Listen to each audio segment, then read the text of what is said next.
Thank you for joining us. This is Paul Wilson. And Chris Ehmke. And Nick Preignitz. You're listening to the Diesel Performance Podcast. You probably noticed right away we got Nick in the studio again. How the hell are you, Nick? Glad to be here, guys. It's always a treat. Yeah. I feel special today. Yeah, it's special. Thanks, man. If you're new to the show, Nick Preignitz is owner and founder of Duramax tuner Calibrated Power. He comes down to the show once in a while. We drag him into the studio to talk about cool stuff. No. He will nonchalantly be like, "How's the podcast going? Pretty good. You haven't had me on in a while. You want to get on there? I really enjoy the interviews. All right, Nick, well, let's do something." So that's how this started. So Nick's going to be with us co-hosting throughout the episode, and then towards the end here, we're going to dive into some L5P talk. Let's do it, man. All right. Kicking us off, Ford towing and tuning. So once you've tuned your Ford, how does it tow? Should you tune your Ford for towing? We just did a Diesel Insights with Nick on this topic. I love towing with the Ford. It's so crazy with it. I got to drive down to Indy with Tyler and drive back with Joey in the F450 with a big trailer, big bumper pull on there. You've had a couple of chances too towing with that 450, right? Yeah, towing with the 450 is awesome. I mean, just the enclosed trailer, got to pull for a few hours a couple of months ago. That was fun. When we went out to Alligator's event, Yep. Mahoney drove, but I did get a little passenger seat time in there. It's always neat to. I enjoy watching other people and hearing other people's experiences with the truck. Yeah, because for me, I mean, I know I can drive around issues I don't like, and even if I kind of know they're there, like I still find myself like doing that. But watching other people drive the truck, it gives you an interesting perspective on things, and I always enjoy that and hearing other people's feedback. So, yeah, we went to go shoot a video with Mahoney when he got back. We actually just published it to the Calibrated Power YouTube channel with his review of that trip out there, because it was a couple thousand miles and a couple days in the truck. 4,000 miles. Yeah, Jesus Christ. In literally a weekend. Yeah. Dual tandem with the truck, and it was not a light load. Not at all, man. And we're like 3/4 of the way through the video, and I just realized that for like the fourth time, he's like, "Yes, we towed all the way out there and back in the big tune, no problems, up over all the pass." I'm like, stop telling people you're towing in the big tune. But I do want to call that out because it's published and now people are seeing it. You can, but Tim's also very well in tune with that truck. He's watching all the gauges. He knows what's going on. I mean, there's a couple things about that are, I cringed a little bit when I heard that too. I think you can tow in the big tune if you know what's going on. And what also adds to that ability is the F450's got 430 gears in it, and stock tires. So, I mean, it's always in its rev range. It's always happy. It's not like it's pulling down at 1,600 RPM or 1,400 RPM and really lugging the truck indefinitely. It's always kind of in its rev range there. Whereas if you have an F350 or an F250 and it's got 331 gears and you're on 35s or 37s, your operating window is just so much wider and it's so much harder on the truck. Right. Yeah, and that's what we've seen is we've seen customers tow in the big tune with emissions-equipped trucks like the 450 before and run into some issues. This one obviously did not. And like you said, gears and speed, knowing the truck, all these are factors into what's going to happen. Really the cool thing I think about the tow tunes, they're designed for towing. I mean, I know that sounds super simplistic, but it is more than just limiting the fuel or limiting the power of the truck, right? Yeah, I mean, it's having the torque curve built to take advantage of where the truck is happy, and you want to operate the truck where the engine is the most efficient and take advantage of that rev range, and not be tacking it out at full fuel at 3,500 RPM or lugging it really hard at 1,400 RPM or in thereabouts. You know what I mean? You want to be operating the truck where it's happiest, especially when you're adding power, and that's what the tow tunes do. Is they limit your fueling at those ends of the spectrum, not as much as stock would, but still, compared to the race tune, they're going to limit that fueling. And that's just the smart way to operate the vehicle. I dig it. Chris, you've gotten a lot of experience with towing with your Cummins, with the twin turbos, and obviously some experience prior to those, and towing with like the Duramax and the Ford. If you had to throw the same trailer on one of those three trucks, your 15 Cummins, call it just Jamie's 15 LML or the F450, which one do you think you would jump into? So a couple things that like Nick touched on a minute ago was having a lot of seat time and experience and driving around certain flaws of the truck. All three trucks, stock for stock, the 450 is going to out-tow the Chevy or the Dodge. Yeah. I do, I'm going to be playing a little bit of that favoritism because I do like my Ram, but it also has compounds. It's not a stock truck. Any tow vehicle, if you can afford it and you can swing compounds, they're worth their weight. Well, I guess there's the real what if question, right? So you have the stock 450, right, okay, with a tune on it, but single turbo. Mm-hmm. It's just a tune. There's no other mods right, of that truck, but it is a 450, so it's dually, it's long bed, it's huge. Yeah. Or you get your truck with the twin turbos, so quad cab, short bed. I would have to say from a power delivery standpoint at cruising speeds, not from a stability standpoint. Like if you're looking at an all-around badass tow rig, you're not going to beat what the 450 brings to the table. Right. Stability. I mean, we've towed with the 450. I've gone in with our gooseneck trailer. It's like, what is that? A 40-foot? Yeah. Right. 40-foot. Yep. Electric dovetail with our Project Connect truck. Right. You didn't even know any of that was back there. It's a solid runner for sure. But if I had to compare, what my truck's set up for versus like Jamie, our general manager of Duramax, right, a 15 LML. 15 LML. Early 15. I would take mine over that any day. Right. Yeah. Well, and I think that's a little more obvious of a choice, which is why I thought it would be interesting to kind of draw that comparison out. For the 450, the whole chassis is built for towing. Oh, I mean that's the whole. Yeah. That's what that truck is for, right? And you wouldn't get that to daily drive it. And I think what's crazy too is you take that 450 and unhook it from the trailer. You'll see in that video that you guys did. I mean, Timmy dirt dragged it all weekend. He was racing. He won. He won the class. He won the stock turbo dirt drag class after driving 2,000 miles with a gooseneck behind it. In the same tune. In the same tune, right? Yeah. He didn't take it out of race tune, go figure. But no. Taking that truck and taking it out on the street, it's light on its feet. The gears play a big role. The Ford platform as a whole is such a strong platform to work off of. It's very receptive to tuning. They make phenomenal horsepower and torque numbers right out of the gate. They put power down really well, too. I mean, that truck gets out of the hole quickly, and it's up, it's in second gear, it's locked up, and it goes. Yeah. Like, there's no drama around shifting. There's no, like, excessive defuel. It just boogies. You were just drag racing it, like, 2 weekends ago. I took Will to the drag strip with me, and we were drag racing, and I won 2 races. I mean, with your 5-year-old son in a car seat in the back. With my 5-year-old son in a car seat in the back, yeah. He loved it. This is so fast, Dad. Like, I mean, I don't think I was. One was like a 6-liter, and the other, I don't remember what the other was, but here I mean, they were the same speed, right? Like a 450, a 450. What a trip! What was it 94, 93? And what was the quarter mile? 1450, 1460. A 14-second tow rig. Right. Do you remember when the black LML we took up to Great Lakes Dragway? Yeah, when we first started. Very first tunes that like had ever been put on an LML, and the best time we got all night was a 13.9. Mm-hmm. Yeah, it was hell to get out of the 14s in that truck. Yeah, and that was still a single rear wheel. That was still a single rear wheel truck. Yeah. I mean, the Ford. That's a dense truck. It's very dense, man. That thing is heavy. Yeah, it's a heavy truck. It's a fucking shit brick house. It is absolutely. Well, we do have a few other updates here. Now, we're not always sure on when these episodes are going to publish, so kind of time depending here. You may have either just seen or just about to see a new announcement around HX35 Stealth 64 and the 351, 341 CW Stealth 67. I wanted to dedicate just a couple minutes to talking about these new turbos over at Calibrated Power. Obviously, Chris, you're probably the flagship truck back on the 351 Stealth 64 that obviously also developed into the 341 because they're just different wastegates. But now we're into the 67s, and it's already taking off. Yeah, I mean, the Stealth 64 is one of the most popular turbos, I would say, in present time out of all the Stealth series. Because it works. It's a drop-in turbo. It's easy to install. It drives very similar to stock as far as response time, and it offers enough airflow to support 700 wheel horsepower, which we've done multiple times. It's great for towing for guys that are in stock configuration, but again, the ability to grow. We've been getting a lot of requests to broaden our offerings.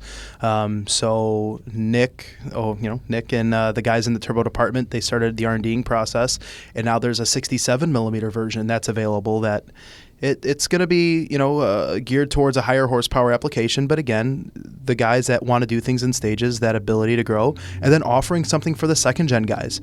We're not just talking about VP trucks here. We're talking 1994 through 2002. Right. Drop-in replacement turbochargers that, I don't want to disclose any numbers or anything because we are kind of working on some of that stuff, and we have those numbers. I just wait for the videos to go live. Right.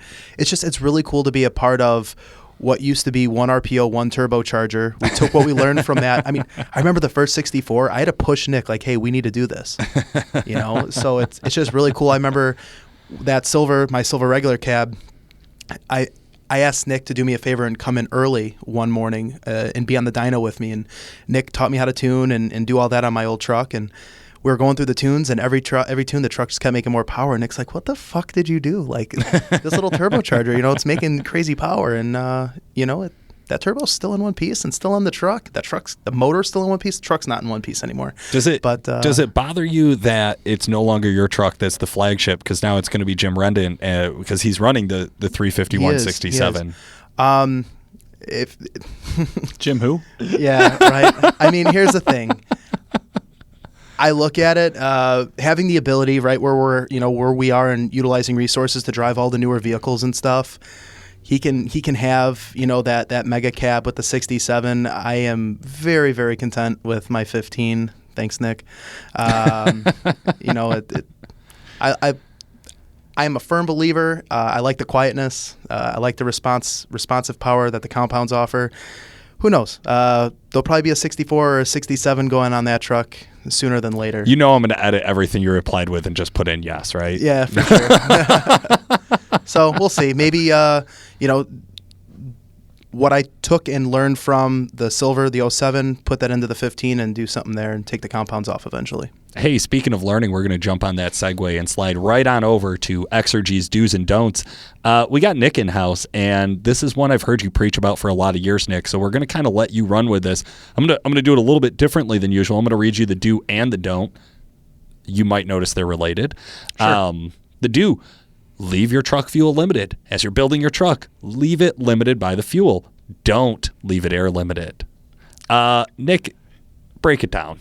Yeah, this is all about my experience over the past 11 years. My experience working with gearheads, people who are impulsive, suckered by temptation, subject to the impulse to one-up their friends, right? I don't know why you're calling me and Chris out right now. We're in the room with you. I mean, the reality, it's an egistical thing in all reality. It sucks, but it's true. Hey, motorsports is, it's a masculine, performance-driven thing. And here's the deal. Do leave it fuel limited. Why? Because if you want to turn it up, you literally have to turn a wrench and spend money to turn the truck up. If the truck is air limited, you have extra fuel. You know what I mean? And when the truck is air limited, it runs hot. And that means that it's up to you to turn the truck down to keep it safe. And if you're turning the truck down in the tune to keep it safe, that means you can turn it up just as easily to be unsafe. And the temptation is going to be there to turn it up and be unsafe. You're going to be at the track running a 13.15 at 105 miles an hour and think, man, if I could just run 1290, this day would just be perfect. And your EGTs are already at 1550. You're like, what's another, what's tune 5? Hey, let's run it at 1650 degrees a few times and see what happens. And it just, you see what I'm getting at here. The point is, we watch this every year at Byron. Like this exact scenario you're describing. So Byron's our local track. It's somebody is in the pits fiddling around with just a little more. Just give me a little bit more. Yeah. I mean, if it's not there, if the truck is pump limited or injector limited, the temptation, it's just the air is going to be there. The truck's going to run cool. It's going to be over aired, and it's always better to run the truck lean, especially if you're on a budget. Yeah. Go ahead, Chris. One thing I want to touch on here is when we spec a build, okay, there's always a theory here to go a little bit, when we talk about the higher horsepower application, go a little bit bigger on injector, scale things back. That's not to say that we feel comfortable pushing it. It's that we know with this size injector, we can run this pulse width and be comfortable. What Nick is trying to say, or what Nick is saying directly is, just because you have a turbo setup that's capable of X, don't push the fuel to make X. You want the turbochargers set up just to be a tad more, so the turbos are running in their peak efficiency range or within their efficiency range per se. Mm-hmm. If a stocker S475 kit is 750 wheel, and you have enough fuel for 800, honestly, a stocker S475 kit, if you drive it hard enough, it could probably do 800. Yeah. Yeah. That's the whole thought process around this is there is a science to these blueprints that we always talk about in making sure that the parts that are recommended are going to suit your needs and still be reliable. Absolutely. So, Yeah, when we send a truck out the door, we want that little bit of gray, right? Reasonable EGT, keeping the injector in the pulse width range and the timing range that it should be. You got the timing cranked up, you got the pulse width cranked up, the thing's trailing smoke out the back the whole way down the track. It's just not long for this world, is the bottom line. Yeah, absolutely. or that dude's motor. I always love when we see him drive to the track and then roll coal all the way down. Mm-hmm. I'm like, oh, that's a long ride home, man. Yep. I don't know where you live, but it's not going to be a quick trip. All right, guys, from Facebook, this segment's sponsored by our friends over at WC Fab.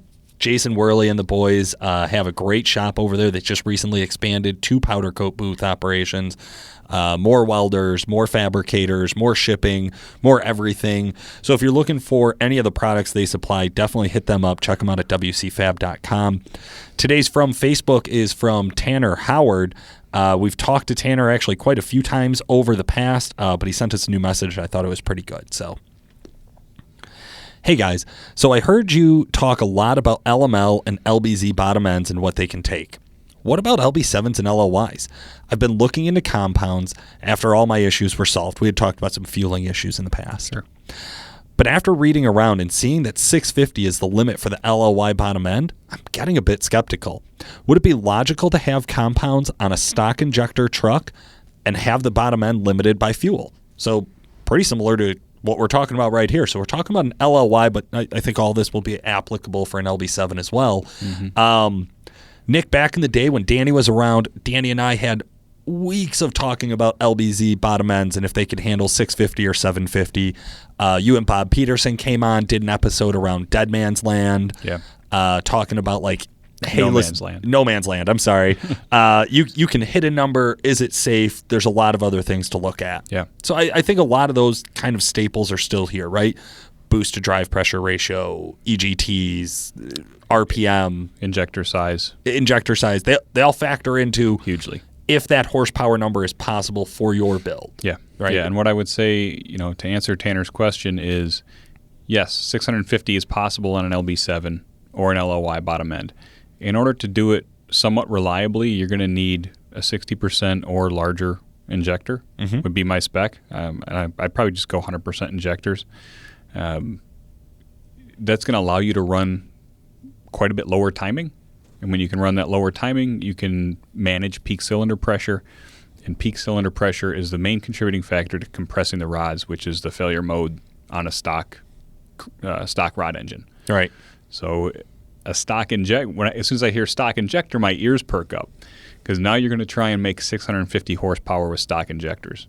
Well, now your pulse width is going to be so long that you either have to add timing to keep the pulse width in check or your EGTs are going to get out of control. So let's just call it a 3200 microsecond tune. So that's how long the injector stays on a stock injector to make 650 horsepower.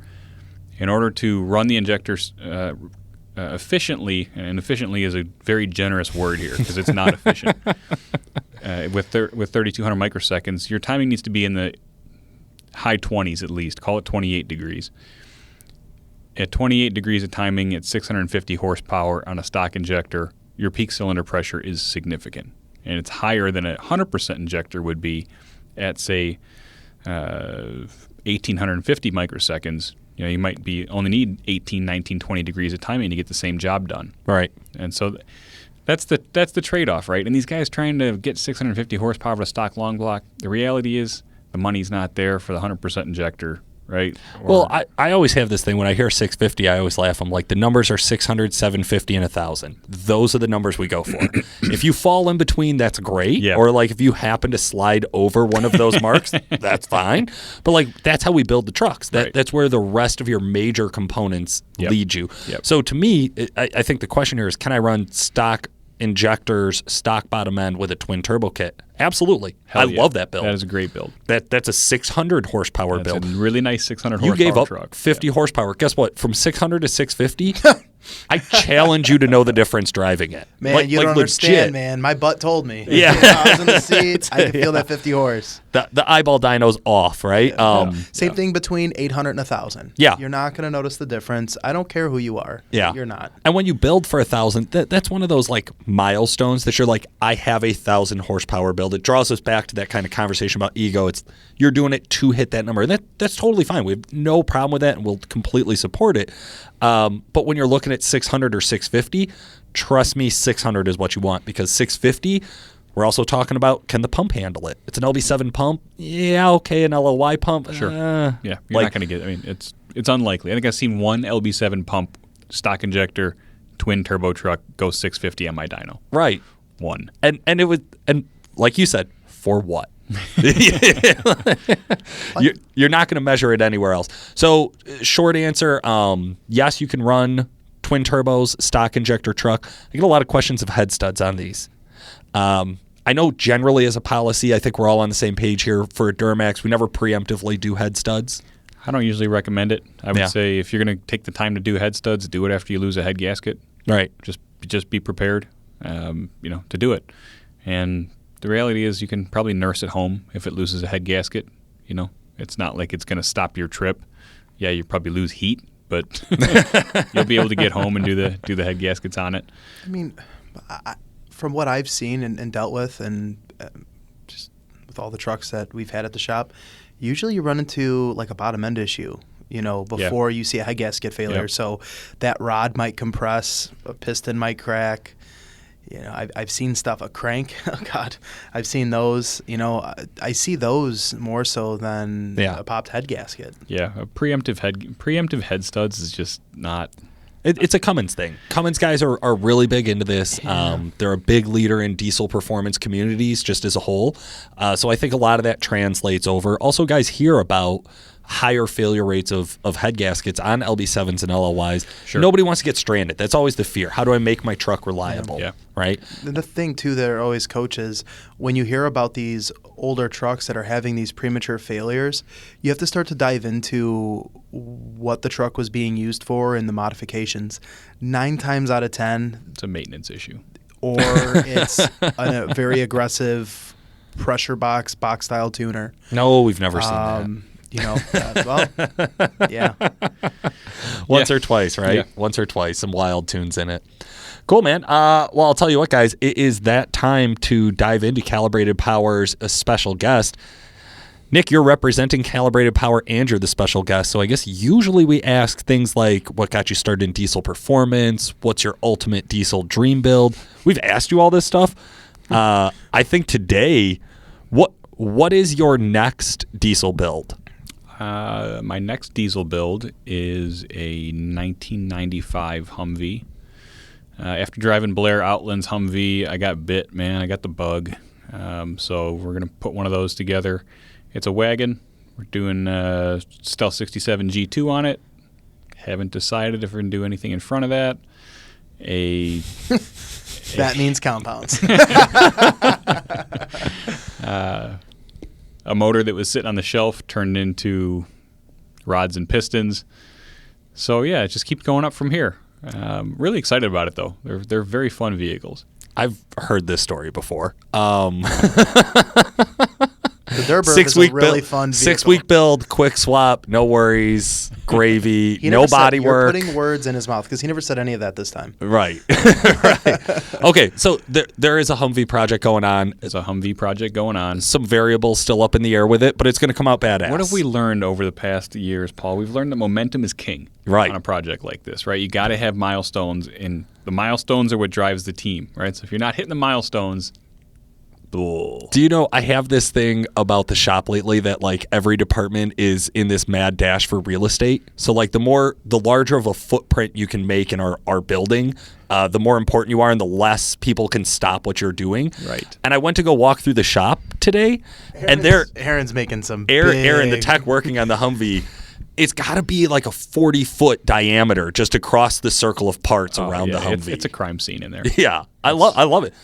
He's not going to stop till it's done. Because he's to serious. clean up at this point is 20 hours. Right. So Right. might as well finish. Yeah. I mean, the good news is we got the engine at the machine shop. We got a plan to roll the chassis into Whirly's sandblast booth and I love powder it. coat, and I hope he's listening. 'Cause Because we haven't told him yet. And that's for free 99 too. So that's Sponsors welcome. Awesome, man. Yeah. Well, I'm excited. That should be a really fun project. I can't wait to see what it does off road. Neither can I. I mean, that's the whole goal of it, right? Is get out there and use it and bounce around. And Apila Motorsports is hooking us up with some really sweet King shocks and like nasty off-road setup coilovers. So I mean, my hope is that this thing kind of handles like Raptor style off-road. You know, what I mean? Ooh. It's got the, you've shown some interest in the Raptor too. So this is kind of like your. I kind of enjoy that, like just dirt road, fire road, hot rodding. Yeah, Awesome, man. I'm excited. Well, I'm stoked. Well, while we're building that, Sure. the other thing we've been talking about forever is L5p. Yeah. So the 2017 and newer Duramaxes have been out and on the roads for a while now, and tuning is knocking at the door. So finally being able to tune it. Can you walk maybe some of our listeners who aren't into the L5p nonsense? What was so hard about tuning it? Why is tuning just coming out now in 2018 if the truck's been out for well over a year? Yeah. So the major hurdle on the tuning side is the security in the processor. And so what's happened is that essentially the processor has had to be R&R'd with an unlocked processor. And so it's taken HP tuners to kind of figure that out, pioneer that process. And they're the first ones to bring this unlocked ECM to market. And what this allows us to do is have full control over the ECM and the TCM in the truck, which is what you need to have custom tuning.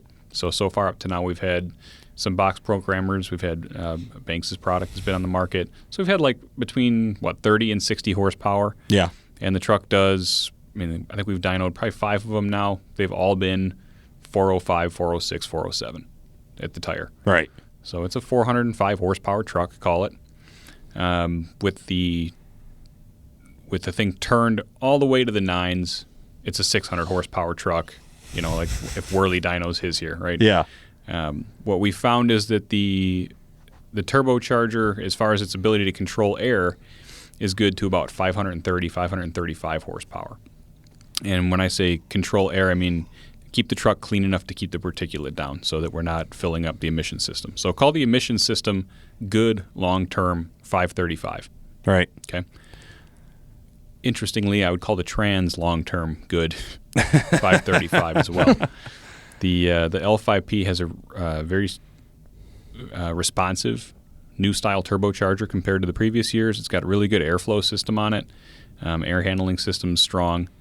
And what that means is that we have quick spool up and big torque is hard on transmission parts. And so the truck is the first Duramax that I've seen that's had the ability to go 1,400 foot-pounds stock. Yeah. And we did a video on that. It's not the horsepower, it's the torque. Guys were asking us, what's different about the L5p trans not really being reliable past 550 and the LML trans? A lot of guys feel they ran their trucks at 600 on a stock trans. And you can run an LML at 700 horsepower on a stock trans with tuning. I'm not going to say it's going to last forever. Right. But as long as the torque number stays at that 1,200 number, you're okay. And really what that means is as you add power, it needs to be kind of that higher RPM power. So, for instance, Stealth 67 G2, shift the RPM range a little bit further north, right? As the RPM range is a little bit further north, you take that crack out of the torque curve at 1,400, 1,600 RPM, which just keeps the transmission that much happier. Yeah. The L5p, it makes 570, 580, 600 horsepower, but whew. Yeah, torque numbers. Right. Yeah, you're nasty. talking 1,350, 1,400 on our dyno. 1,400 on our dyno is not an easy number to make. No. And on the street, that thing's fucking nasty. It is so impressive driving that truck. Yeah, it holds a gear like like your Cummins with the twin turbo on it. You know what I mean? Like it just bites, holds that gear, and the turbocharger goes from nothing to 33, 34 pounds of boost. Let's dive into that. So we've been R&Ding the L5 now for going on a couple months. Yep. Okay. We've put a good amount of miles on that truck tuned. Yeah. Yeah. You gave me the go-ahead to take the truck on a 2,200-mile trip out to Virginia and back for a couple truck deals. Yep.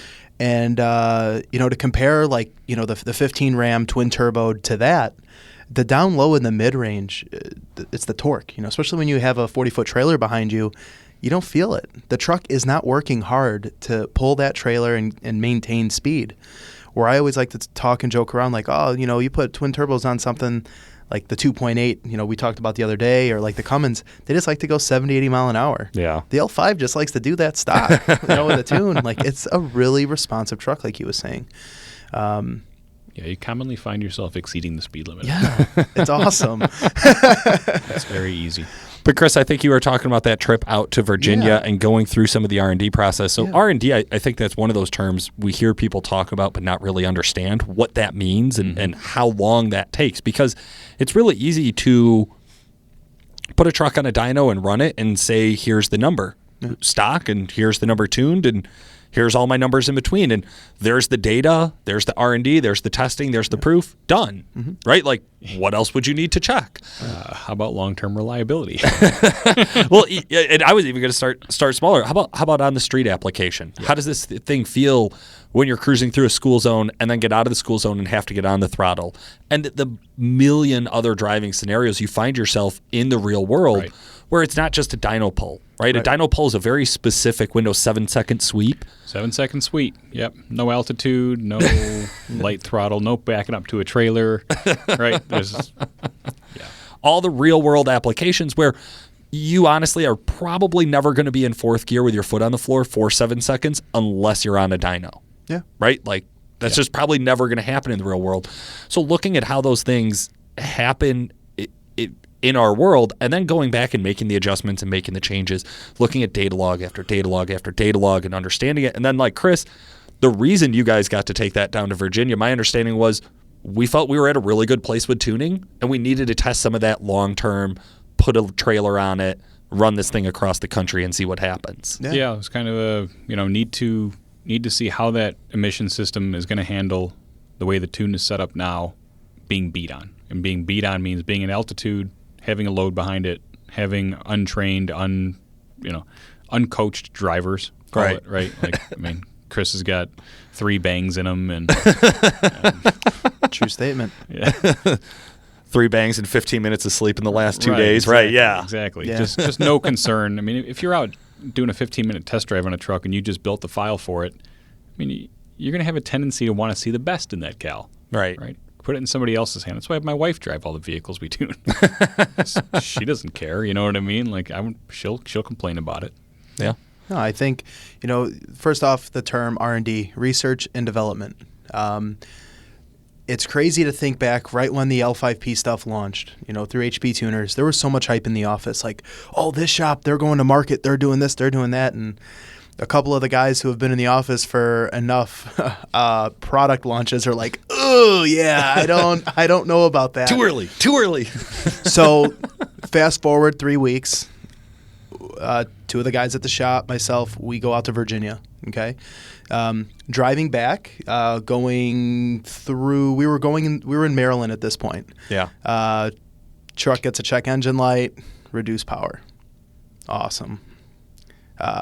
You would think we'd bring scan tools, just something, right? Oh, 3 guys who work in a tuner shop? Yeah, and one of them is in the R&D department.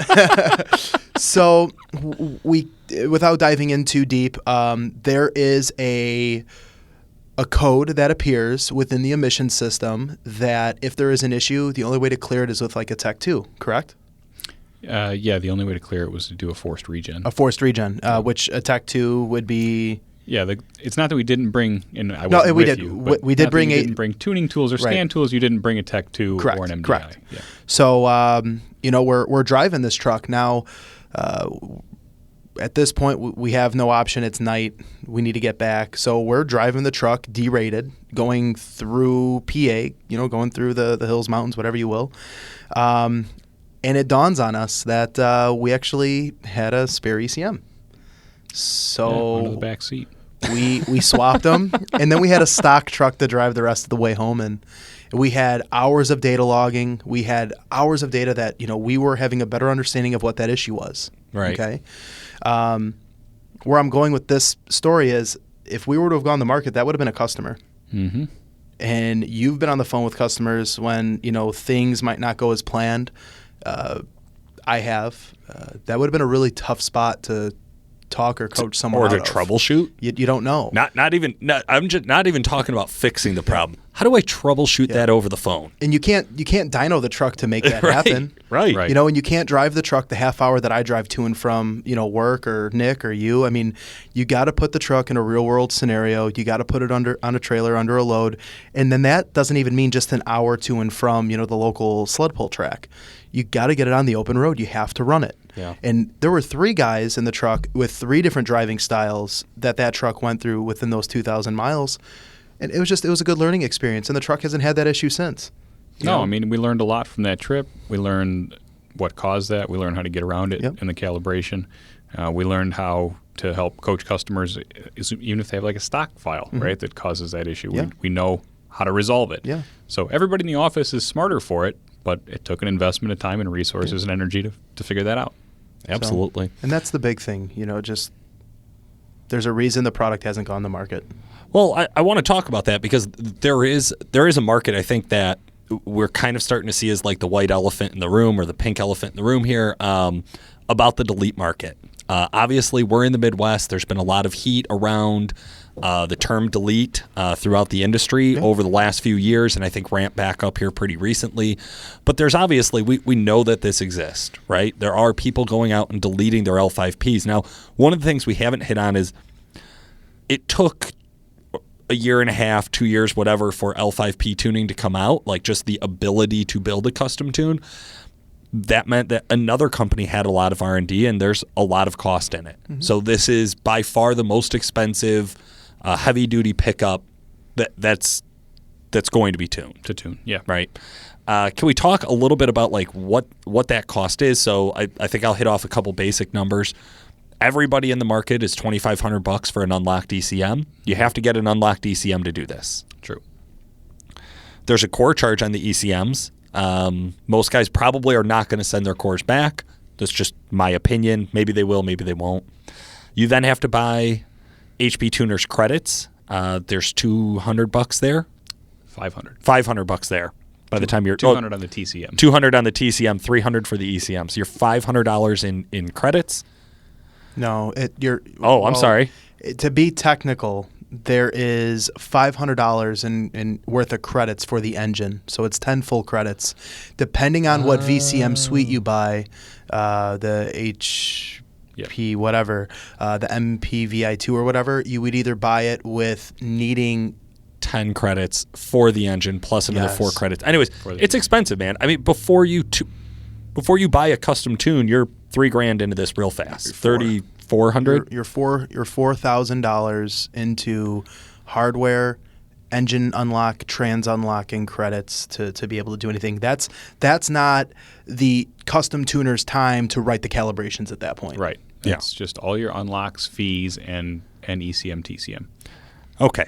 So now if you want to delete it, not only do you have all of that plus the cost of your tune calibration, you still now have an exhaust, which have you heard any releases on L5p Exhaust? It's out? Exhausts have been out for a while. They've been around with certain, certain sources, back alley channels have it, right? But the thing that guys need to keep in mind is in order to do a successful, air quotes, delete, the turbocharger actually have to come out of the truck. You have to remove the downpipe that way with how everything sits.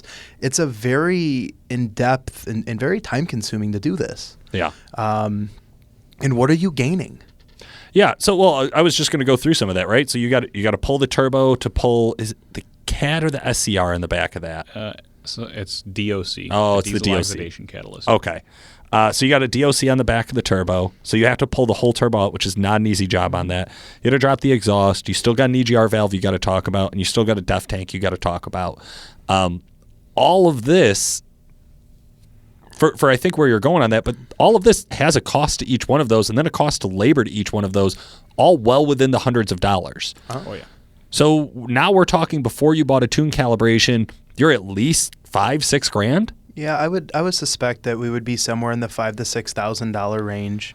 That's doing it at home too. That's doing it at home. I mean, by the time you're paying someone, you're over $6,000. Okay. Easily. And still no tuning. Right. You know,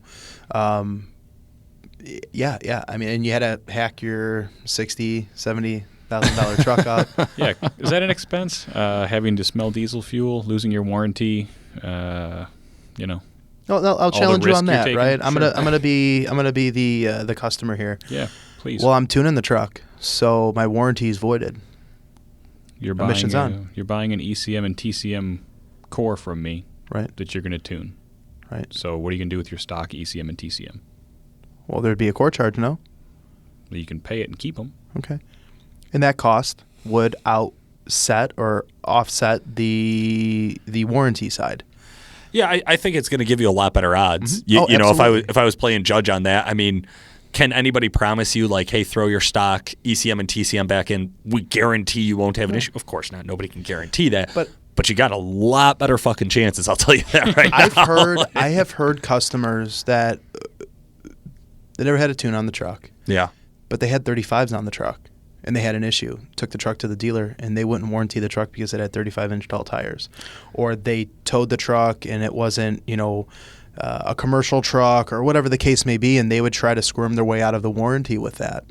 So Are you saying we that? got to understand there's statistics on any side of this here. Yes. So Right.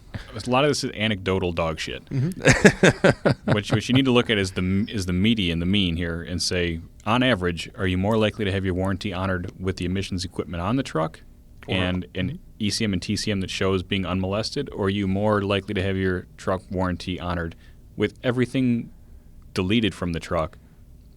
You can't put a stock ECM back in, by the way. Oh, yeah. Hey. Oh, by the way, if you're deleted and you have a problem, like, there's no question, not even like will they notice, just like if you put a stock ECM back in the truck, you're not going to be able to drive it to the dealership. You're done. And everything that you just hacked up, now you're pulling that turbocharger back out of the truck. You remember when we talked about putting emissions equipment back on an LML and what a pain in the ass it was? We Like did when we it. got clean sweep from Canada or whatever. It's a huge pain in the ass. Can you just imagine what that would be on an L5P? Not going to be any easier. Yeah. Well, then you get the question too. Well, okay, so 530, 540 is what the stock trans handles with emissions equipment. So how much power will it handle if I just delete it? Listen, bud. Direct quote off our YouTube channel, by the way. Cut the emissions equipment. The emissions equipment isn't hindering anything. There are hard parts that are hindering what we're capable of making. I.e. the transmission, the fuel system, the turbo. I mean, cut the emission. The best question ever I get from guys, I want to, you get a lot of RAM inquiries. Oh, man, I want to make like 500 horse. I want to rip all that shit off. Well, sir, I mean, I have a 650 horse emissions equipped. Nah, you're full of shit. Right. I am lying on every YouTube video. Dynograph and all that. Right. Okay. So there is a larger cost than just the dollars to delete it. Obviously, I think is really what we're driving at here. What are the benefits? The benefits of deleting? Yeah, I mean, if I'm a consumer and I'm looking at, I've had diesel trucks before. All my friends have had diesel trucks, whichever. Sure. Everybody says this shit's going to fail and I'm going to be stranded. So the benefit to me of deleting is reliability. So there's a benefit to deleting that is reliability, right? So you have zero chance of your EGR system failing, zero chance of your emission system failing. Yeah. Right. There's also the ability to go to 600 wheel horsepower deleted. And you're not going to hurt the emissions equipment because it's not there. Okay. So that's an advantage. Trans isn't going to hold it, but... No way in hell. Right. Trans isn't gonna hold it. But, I mean, you can do it, and then maybe you'll buy a trans, or maybe you'll have to buy a trans. I don't know. Yeah. I mean, look, it'd be stupid to ignore that there's some advantage to deleting a truck in that scenario. Sure. Right. But there's also the disadvantages, which it's just important to know. Yeah. And I think the other thing is, like, when guys talk about making their truck more reliable, I always have that question of, like, well, how many trucks were manufactured? How many guys who never had an issue with their emissions equipment and they're an LML, for example, at 150,000 miles, and they still have all the stock emissions equipment on it? Like, do you really think that they're a member of Duramax Forum?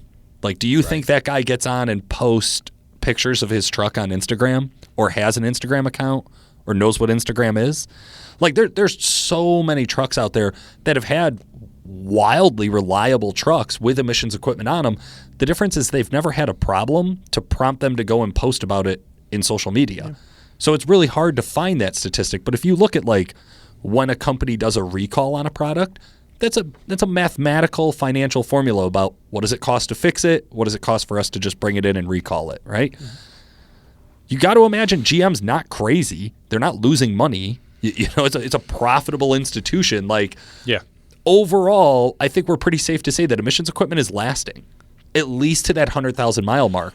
And that's what I wonder about with a lot of guys, is if you're looking at driving that truck and you're saying, man, I really would like more out of this. I would like to drive this for the next 5 to 7 years, which is what your normal truck loan payments go for. Yeah. Am I going to drive it for 5 to 7 years wanting something? Or am I going to drive to 5 to 7 years really enjoying the way I drive it? And hey, if after 100,000 miles I decide to do something different, I'll decide to do something different. I think the other thing, you know, a lot of guys will have bad taste in their mouth due to emissions from prior year platforms. Oh, yeah. So, anybody who owned an LMM, right? Yeah, or an LLY or an LBZ. With each platform that comes out, it's it has been this way. It's been a different tier of emissions. And they have to implement other components into the mix, so they really have to bulletproof what was a failure point in the past with those parts. So EGR systems, for an example, you don't hear of LML EGR failures. No, like you did LMMs, LOYs, and LBZs, and now we have this L5P, which is more robust than the LML. Yeah. So I would challenge anyone that questions, you know, the same way that we're talking to Nick about this, do some homework. The one canned smartass remark that I have to guys when they're really pushy is, well, your water pump will fucking fail. Are you going to delete that? Are you going to delete your turbocharger when that fails? Like, let's be realistic. Like, let's just, you know, be black and white thinking here for a minute. Yeah. It's a moving part. Over time, especially due to vehicle maintenance, things like that, there might be a failure point. Sure. But you have to be smart about that. Absolutely. Cool, man. Nick, what else are you excited for in the L5Ps? You know, we talked about the larger EGR system. I'm excited for that. I think that's cool. I think the cooling system in the truck is beefy. The air intake is beefy on the truck. The transmissions, you know, it's a solid trans. It's the same trans was in the LML. I just think that, you know, GM's got the truck to the point where it's like it's making a lot of power. Yeah. Even stock, this truck makes a lot of power. I mean, 405 horsepower to the tire is pretty adequate. That's tuned LB7 LOY stuff, you know? Like, let's just, you know. I mean, there's not a lot that you can't do with your tuned LB7 on a stock trans, like as far as like normal people operating stuff. You know what I mean? You know, if you need an extra 130 horsepower on your L5P, like, let's be realistic. It's probably for fun, a little bit for fun. No, man, just want to keep it reliable. You know, drive the wife around, keep the kids to get to school on time. That's it. If I leave 5 minutes late, I need to make that time up. You know, no big deal. Yeah, that's cool. I get it. But yeah, that's that platform. I mean, that's what's going on that one. We got some other cool stuff on another platform. Am I allowed to switch gears on your platform? Let's do it, man. Yeah. The Ford Powerstroke 3.0 liter. Kind of a neat one. I was just doing some new product trainings with some of the dealers, and I polled everybody I did a training with about who has seen a 3-liter Powerstroke on the road, and I was surprised at how many guys didn't know they were out there. Didn't know they exist. Just were straight up like, what are you talking about? They're fresh. They're fresh though, and I feel like Ford kind of snipered it to market. Like, it almost feels like that Nissan Titan release. Yeah. Like, oh, by the way, we have a diesel option. Shh. Yeah. Yeah. 3.0 liter V6 stock, 232, 236, 235, somewhere around there. We made a bunch of dyno passes with it, but call it mid 230s to the tire. And we've been working with tuning on that one. 60 horsepower out of that. Been beating it. Been just beating on this thing. Trying to see, you know, like, okay, is it happy? Is it unhappy? Is it going to put up with this kind of, you know, is it going to put up with like idiot driver? Right. And it seems to be really happy. The transmission. It responded well to me. I like it. I like that 10-speed transmission. 10 gears. Yeah. Can I just wrote a response on Facebook the other day, somebody asking about like what are our thoughts on the 10-speed transmissions compared to like 6 speeds that we see in everything else? And I wrote probably 3 paragraphs ranting about how much I hate high-speed transmissions. Like, like the more gears we get, the worse I like it. And I was like at the bottom, like, fuck, except the F-150 was really nice to drive. I was seeing if I could scrunch my font down to like 6 font on that so he wouldn't notice. But it was really nice. It didn't hunt for gear, which is what I always complain about with those. I think the thing that really helps the F-150 is that it doesn't always go through each gear. It goes 1, 3, 2, 4. Yeah. It'll skip shift, and that way you're not feeling those 10 upshifts. And not that each upshift is bad, because it's not. It shifts nice. No, it's really smooth. It has the ability to skip shift and go between gears if it needs to, and it just always feels like it's in the right gear. Yeah. Yeah, even when I was driving, I took it out for a photo shoot, so I had to run it to the next town over to a decent car wash. And on the way back, of course, I get stuck behind, they were doing harvest then. Yeah. So I get stuck behind, of course, 3 different grain trucks, all 5 miles apart from each other, all doing 12 miles an hour pulling into the field. Right. And every time I had to pass one or wait and get around and punch it and get on it, it held. That's really nice. It didn't nice. Slam gears to go to the next. It wasn't like there was, a sledgehammer under my feet. That's the nicest way of telling your boss you beat his shit. No, I usually just tell him. Yeah. I'm very honest about how abusive I am with stuff. We videotape most of the times that I abuse his shit, so there's really very little hiding it. Awesome, man. Yeah, the F-150's been a lot of fun. I guess we're throwing other platforms out there. We've talked a little bit about the Mahindra Roxor. We had you down here to talk about that. Yeah. Still a lot of fun. It finally got cold here. I'm done driving it. You can park that thing. Yeah, the windshield, I don't know if that's really the fix for the cold. No heater. So we're probably paused on that one for a little bit. Maybe a little more dyno time soon. We just got an upgraded clutch for that one. Not that the stock clutch is having a tough time, but I think, once we go to the bigger turbocharger on it, we'll probably see the end of the stock clutch, so it's good to be prepared. Yeah. Excited for that Roxor turbo. Excited for the 3-liter Ford. I think a little turbo upgrade on that one will go a long way. On the 3-liter Ford? On the 3-liter Ford. You got pretty good access to it through the passenger side wheel well. It's not in the valley like on, Duramax. Right. So it looks like it could be manipulated pretty easily. So we might investigate that in not so distant future. Nice. Very cool. Nice. You heard it first. Well, guys, that's all the time we have for today. I want to say thanks, Nick, for coming on down. My pleasure. Thank you to all the listeners for checking us out and staying with us throughout all the years that we've been doing Diesel Performance Podcast. I just saw some dates on it. We're over our anniversary again, so we're 3 years on this now. It's been over 250 episodes. 3 years ago, we did the first budget episode? Yeah. That's nuts. Crazy, right? I'm getting old. This sucks. Crazy. For today, this has been Paul Wilson. And Chris Ehmke. And Nick Preignitz. Thanks for listening. The Diesel Performance Podcast is brought to you by Calibrated Power Solutions, home of DuramaxTuner.com. Calibrated Power develops emissions-equipped calibrations for a wide variety of diesel powertrains, including the Duramax, Cummins, Powerstroke, John Deere, Case, New Holland, and many more. For more information and great customer service, check out calibratedpower.com or call 815-568-7920. That's 815-568-7920. Suckered by temptation, subject to the impulse to one-up their friends, right? I don't know why you're calling me and Chris out right now. We're in the room with you.